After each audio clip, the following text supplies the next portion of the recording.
Oh, how very, very disappointing. Oh, gracious, Holmes, what are you doing? What's this awful smell? What are you burning? Watson, I didn't know you were at home. I'm afraid my experiment has been a complete failure. What is that? I haven't seen such a revolting sight since medical school. Are you dissecting an animal? Alas, yes. It's the shrunken head of a small monkey, no less. I had hoped it would be a genuine human head from Borneo, but alas, it's a fake. Most disappointing, Watson. Had this been the real article, then I might have gained a valuable clue regarding the Sarawak Frang organization. As it is, well, I failed before I've even started. Oh, really, it's too vexing for words.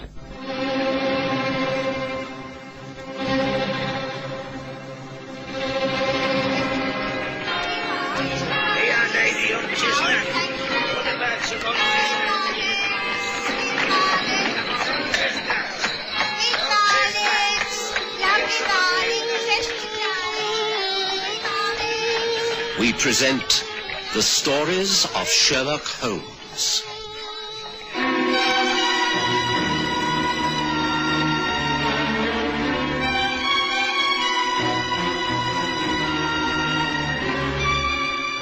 Tonight, the Shrunken Head.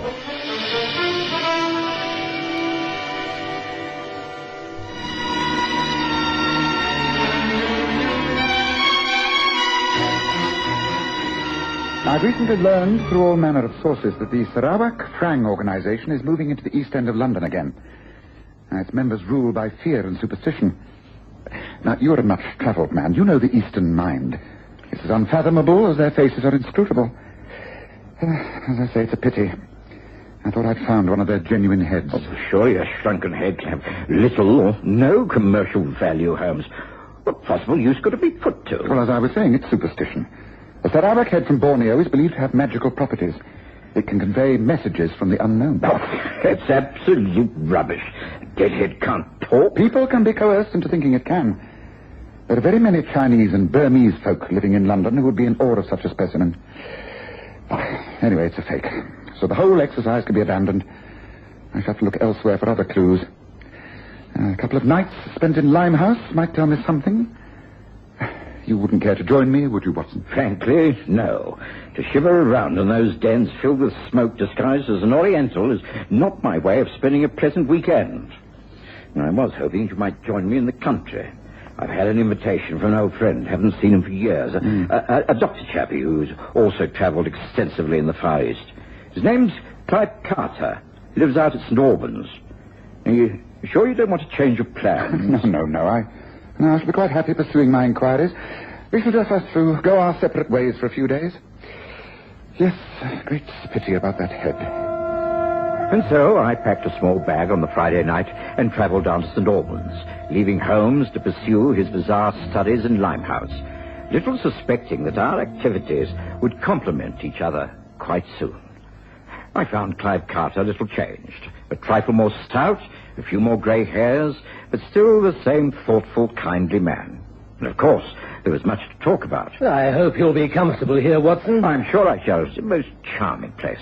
Yeah, I see you've plenty of souvenirs around your walls. Oh, yes. At first I thought they might appear out of place. But the house itself has a vaguely Eastern atmosphere to it, don't you agree? Yes. Well, that struck me when I first came in through the garden.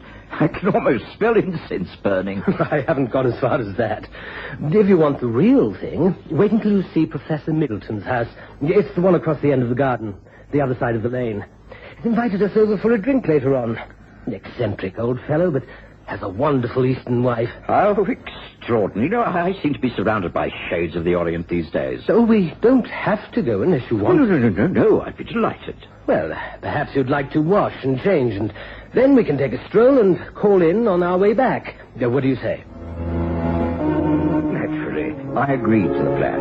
It was quite a hot evening, with dark clouds piling up and a rumble of thunder in the summer air. Professor Middleton's house was set well back from the lane and covered with thick creeper. It was impossible to put an age to the place, but once inside, it gave the impression of a vast pagoda divided into small rooms and passages. It was completely Oriental. A Chinese servant welcomed us in the hall. You are welcome. Please to go through this way. Madame is with guests in the brew study. Please follow. Thank you, Ling. I told you it'd be interesting. Wait until you see Ilona Middleton. Oh, she's a corker. Oh, good evening, Clive. Do come in. And this, I take it, is your friend, Dr. Watson. How do you do? How do you do? Please, I would like you to meet our house guests. Major Bennett, who is a Hertfordshire magistrate. Hello. And Matthew Grayling, whom we knew out east. Pleased to meet you. You know each other, do you not, Clive? Yes, we do. Matthew will serve drinks. My husband is still working in his study. You will have to forgive him, Dr. Watson. He is a trifle unorthodox regarding guests. We are all used to it, of course. What will you have, Doctor? Scotch?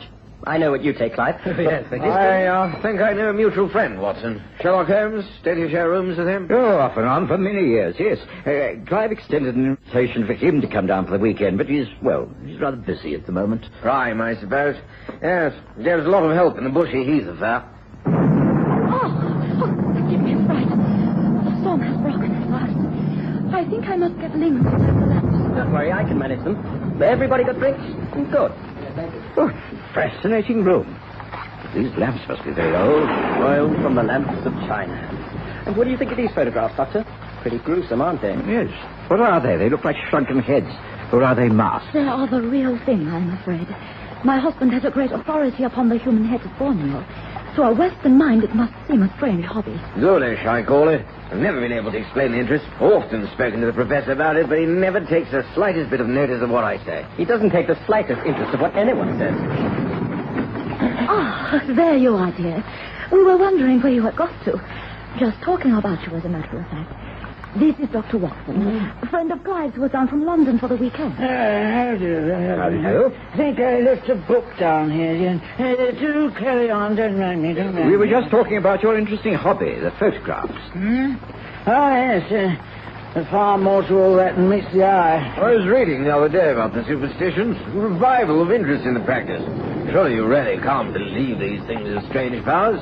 What do you think, Clive? Well, as one who's travelled quite a lot in the Far East, I prefer to keep an open mind. I agree. We've been through some strange times out east, haven't we, Professor? Yes. Yes, but you can't have actually seen or heard anything to substantiate black magic and all that mumbo-jumbo. I did once. Yes, it's a fact. I remember attending an ancient rite. We were all suitably disguised, of course. We would have had our throats cut if it had been known we were Englishmen. The ceremony was held in a sort of palisade on the edge of the jungle. I hid away behind some rice sacks and water jars, and I was able to see quite clearly. There were about 20 people present, including a sort of high priest himself. They sat around a pole with his blackened skull in it, and, you know, the blasted thing talked. Impossible. Ventriloquism. I could see quite clearly the lower jaw moving. Trickery, strings, wire. Out in the open, on a pole. And then, you know, I could swear there was a glow of light from where the eyes used to be. I don't mind telling you, it was darn spooky. I got out as quick as I could. Never dabbled in it ever again. Another drink, Watson? Not for me, thanks. Tell me, Mr. Grayling, whereabouts was this? Oh, Borneo. Then, could that head have been one of the heads of Sarawak? What did you say? Well, I understand they're viewed as very important by certain authorities. Of course, I know very little about the subject of the frag. It is not something I think we should discuss over a friendly drink. After all the storm and all this talk, can we not change the subject? No. I'd like to know what our doctor friend means.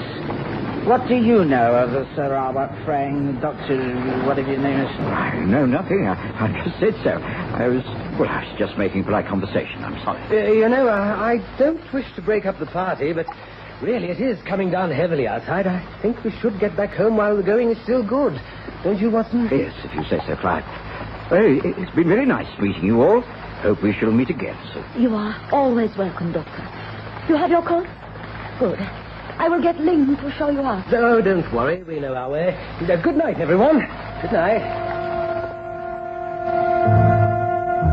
It was clear that our visit to the Middletons had not been an unqualified success. I wasn't at all sorry to leave. I didn't care for the house or the professor, and although his wife was very beautiful, there was an air of tension about her that disturbed me. It was raining quite heavily, so Clive suggested the short way back across the lane and through his back garden gate. We were just about to close it when someone called out. What the devil? Who's that? There, back there, in the lane. It's Ling, the Chinese servant. Come on. Yes, it's Ling, all right. Here, help me, Watson. Support him. Ling? No, it's no use, Clive. This man's dead.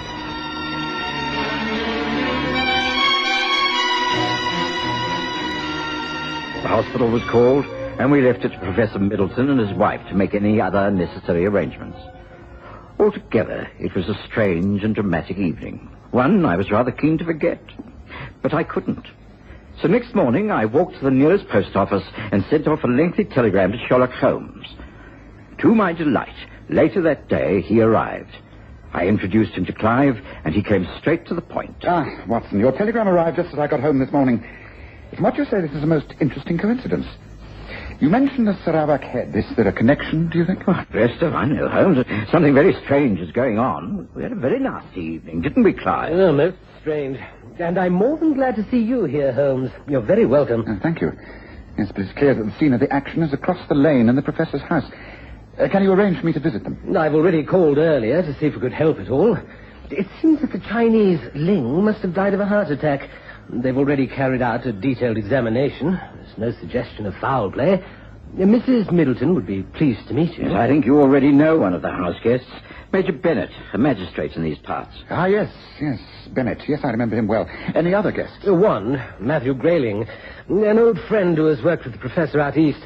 It was he who started the conversation about these shrunken heads. After that, well, the evening seemed to get worse and worse. Now, who the devil can that be? I'm not expecting anyone. Excuse me.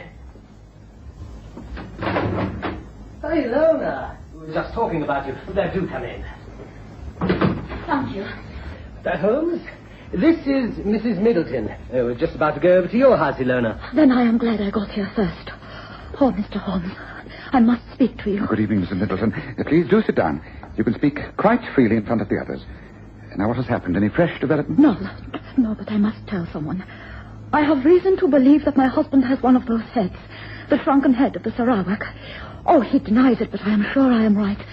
And I think it must have a connection with the death of Ling. Very likely. And someone or something is trying to get at the head. I am desperately frightened. Things are happening in the house. Last night I heard footsteps creaking along the stairs and a muffled sound like the ringing of a bell or a gong. Voices, the scratching sound like fingernails on the door panels. And this evening I saw a face at the window. Hands on the sill of my bedroom. Someone climbing the creepers, perhaps? I do not know. I just do not know. Your other two guests, have they heard anything out of the ordinary? Major Bennett has not. He thinks I am just an hysterical woman. And the other guests, Mr. Matthew Grayling? Well, he is making light of things, trying to help me overcome my fears. But I think he knows something is happening, or about to happen. I have caught him several times on the stairs, in the passages, just standing there, listening, as though he is waiting for someone to whisper to him, call him even. Oh, dear. Here, let's take a swig of this.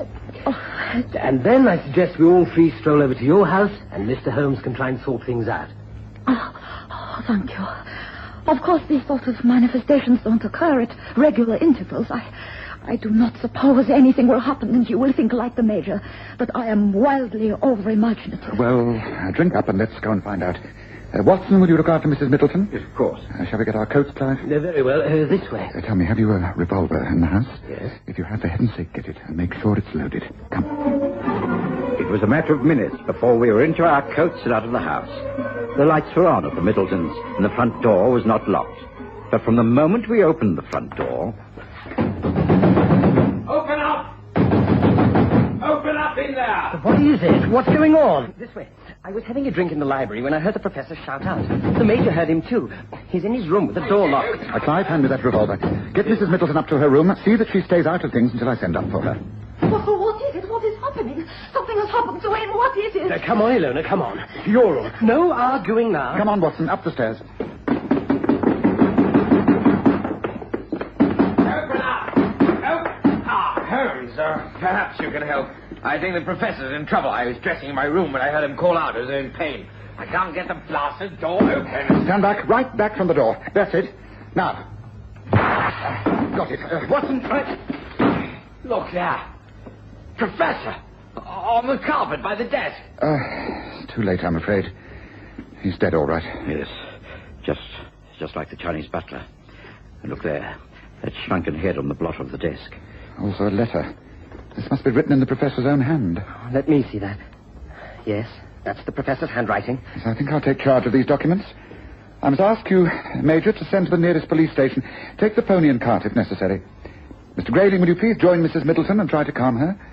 Tell her that her husband's condition is serious, but we are doing the best we can in the circumstances. Shouldn't we send to the hospital a doctor? We already have 2 within the house. Watson and Clive Carter. Please do what I say, both of you. I shall need to give this room a very close examination. It's essential that I'm not disturbed. Very well, Holmes. I know your methods. Come on, Matthew. Very well. Poor old man, and there's that blasted head sitting there staring down at him. Don't say there isn't a moral in this somewhere, Major, even if you think it's all mumbo-jumbo. Good. Watson, close that door. Prop a chair up against it. I mustn't be disturbed. Right, Holmes. Do you notice anything about the body? Anything unusual? Apart from the fact that his slippers are half off, no. No, I don't. Yes. Well, most people would think this fellow met his end through heart failure, but he didn't. He was poisoned, Watson. Poisoned? Yes. The same poison that I suspect killed the Chinese man, Ling. There, on the wall, a small bamboo cylinder. There are arrows concealed in one end. Now, you must know that some of these eastern poisons are quite lethal. The slightest scratch into the bloodstream causes almost instant death. But Holmes, look at this room. The windows are shuttered. There are no holes in the walls or ceiling. The door was locked from within. Don't come near while I'm doing this. A clean sheet of paper from the desk. And now the felt slipper that is half off. That's it. Ah, see, there now. There's now lying on the paper a small steel barb, moist at the tip. That was pressed through the sole of the right slipper. When changing his shoes after writing his letters, the professor inadvertently scratched his foot. Result, enormous pain, a loud cry, and sudden death. Gracious, what a diabolically clever idea. Yes, particularly if the murderer wished to establish an alibi elsewhere. May I come in? Gracious, what's going on? It's all right. Remove the chair, Watson. Right. Come, Clive, let us leave this room just as it is. There are plenty of places along these corridors where we can wait without being seen. Come on, follow me. I don't understand. Matthew says the professor is alive. He isn't. He's dead. Just one more thing before I attempt an explanation. Did you know what Mrs. Middleton did before she married her husband? I don't know. I have an idea she was a nurse. I'm not sure. Yes, that's good enough. Right, step back into this room. Is this the one occupied by Major Bennett? Yes, that's right. Splendid. He's gone for the police and can't possibly be back for some time. Come on. Now, we cannot light the lamps or the candles, I'm afraid. You'll just have to stand in the darkness, but I don't think you'll have all that long to wait. Now, listen. Just stay here alone and try to rest. I'm sure it's all right. I promise you I'll come back the moment I know Mr. Holmes' conclusions. He's dead. He's dead. I know he is dead. Easy now. Don't give in. You mustn't give in. Don't make a sound. Just watch. Clive? Holmes? Watson? Where are you? Clive? Holmes? What the devil is going on? Where are you? Clive? Watson? It's all right. He's going downstairs. Wait. Quiet. I'm afraid I don't understand this. Why didn't we stop, Matthew? Shh, wait. Wait and listen. Someone else in the house. The sounds Mrs. Middleton told us about. No more speaking. Come, follow me. The door to the professor's room is now wide open. A few paces. Come. No noise. Yes, Mrs. Middleton, can I help you? I tend to see for myself if he... Yes, he is dead. You need not try to conceal the slipper you are holding. The poison dart is not in it. It lies there on that slip of white paper on the desk. Oh, no. Don't go near it. You are not taking the easy way out. You have a great deal of explaining to do. Better get it all sorted out before the police arrive. Don't you think, Mrs. Middleton?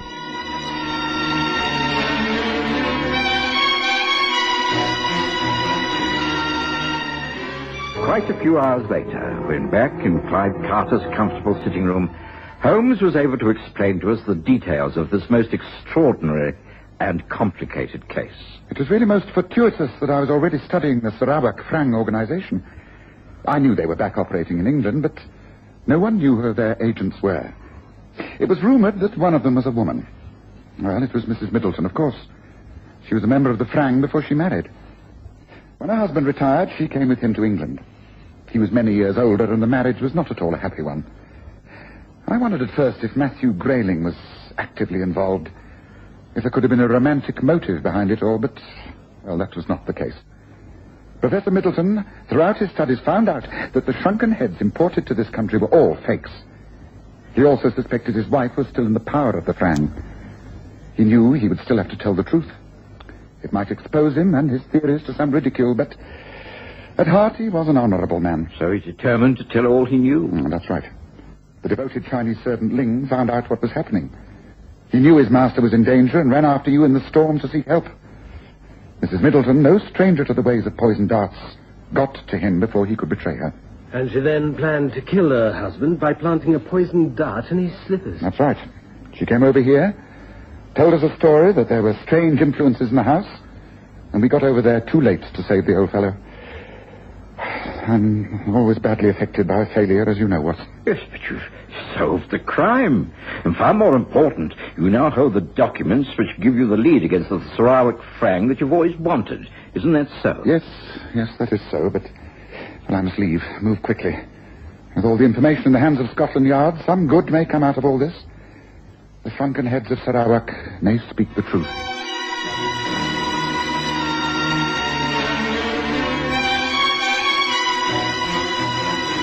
Listen again next Sunday to The Stories of Sherlock Holmes, with Graham Armitage as Holmes and Kerry Jordan as Dr. Watson.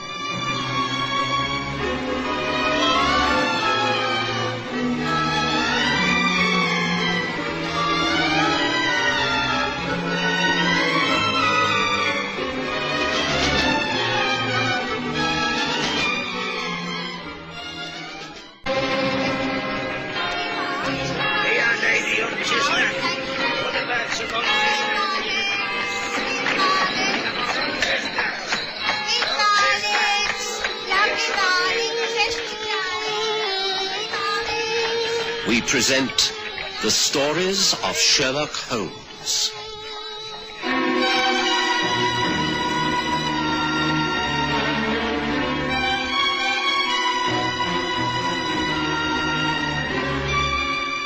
Tonight, The Shrunken Head.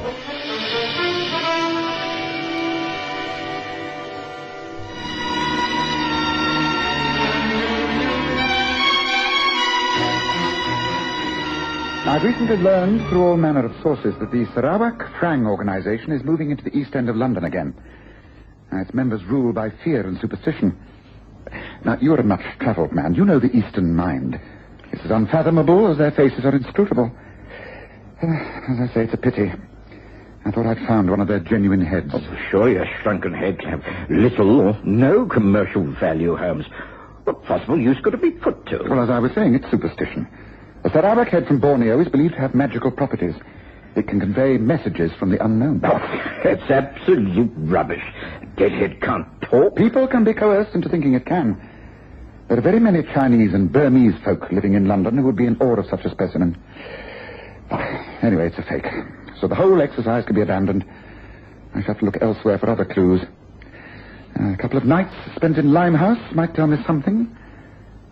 You wouldn't care to join me, would you, Watson? Frankly, no. To shiver around in those dens filled with smoke disguised as an Oriental is not my way of spending a pleasant weekend. And I was hoping you might join me in the country. I've had an invitation from an old friend. Haven't seen him for years. A doctor chappie who's also travelled extensively in the Far East. His name's Clive Carter. He lives out at St. Albans. Are you sure you don't want to change your plans? No. I shall be quite happy pursuing my inquiries. We shall just have to go our separate ways for a few days. Yes, great pity about that head. And so I packed a small bag on the Friday night and travelled down to St. Albans, leaving Holmes to pursue his bizarre studies in Limehouse, little suspecting that our activities would complement each other quite soon. I found Clive Carter a little changed. A trifle more stout, a few more grey hairs, but still the same thoughtful, kindly man. And, of course, there was much to talk about. I hope you'll be comfortable here, Watson. I'm sure I shall. It's a most charming place. Yeah, I see you've plenty of souvenirs around your walls. Oh, yes. At first I thought they might appear out of place. But the house itself has a vaguely Eastern atmosphere to it, don't you agree? Yes. Well, that struck me when I first came in through the garden. Oh, how very, very disappointing. Oh, gracious, Holmes, what are you doing? What's this awful smell? What are you burning? Watson, I didn't know you were at home. I'm afraid my experiment has been a complete failure. What is that? I haven't seen such a revolting sight since medical school. You dissecting an animal? Alas, yes. It's the shrunken head of a small monkey, no less. I had hoped it would be a genuine human head from Borneo, but alas, it's a fake. Most disappointing, Watson. Had this been the real article, then I might have gained a valuable clue regarding the Sarawak Frang organization. As it is, well, I failed before I've even started. Oh, really, it's too vexing for words.